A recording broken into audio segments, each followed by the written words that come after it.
दोस्तों, आज मैं सुना रही हूँ आपको महाराजा राजऋषि जनक की एक कहानी। राजा जनक के राज्य में एक बार एक ब्राह्मण से कोई अपराध हुआ। यह बात महाराज जनक को पता चली। उन्होंने उसे अपने राज्य से निकलने का दंड दे दिया। ब्राह्मण ने पूछा, महाराज, मुझे आप बस इतना बता दे कि आपका राज्य कहाँ तक है, ताकि मैं उससे बाहर जा सकूं। ब्राह्मण का सवाल सुनकर राजा जनक सोचने लगे कि वास्तव में उनके राज्य की सीमा कहाँ तक है।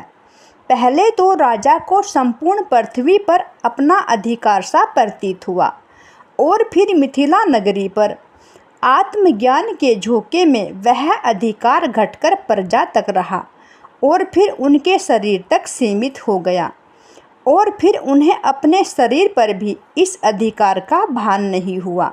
वे ब्राह्मण से बोले, आप जहाँ भी चाहे रह सकते हैं, मेरा किसी वस्तु पर कोई अधिकार नहीं है। ब्राह्मण को आश्चर्य हुआ। उन्होंने पूछा, महाराज, इतने बड़े राज्य का अधिकारी होते हुए भी आप सभी वस्तुओं के प्रति ऐसे कैसे निर्मम हो गए हैं? अभी तो आप संपूर्ण पृथ्वी पर अपना अधिकार होने की सोच रहे थे। राजा जनक बोले, संसार के सभी पदार्थ नश्वर है।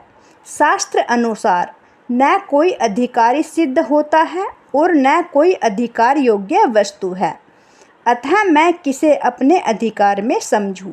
जहाँ तक स्वयं को पृथ्वी का अधिकारी समझने की बात है, मैं स्वयं के लिए तो कुछ करता ही नहीं हूँ। जो भी करता हूँ वह सब देवता, पितृ, भूत और अतिथि सेवा के लिए ही करता हूँ। इसीलिए पृथ्वी, अग्नि, जल, वायु, आकाश पर मेरा अधिकार कैसे हो सकता है? यह सुनते ही ब्राह्मण अपने असली रूप में आकर महाराज जनक से बोलता है, मैं धर्म हूँ आपकी परीक्षा लेने के लिए ब्राह्मण के भेष में आपके राज्य में वास कर रहा था। मैं समझ गया कि सत्व गुण रूप नेमि युक्त ब्राह्मण प्राप्ति रूप चक्र के आप ही संचालक हैं। हे राजा जनक, आप राजा होते हुए भी एक ऋषि है। दोस्तों, ये थी महाराज जनक की एक कहानी। चैनल को सब्सक्राइब करना, लाइक करना और कमेंट्स करके बताना आपको कहानी कैसी लगी।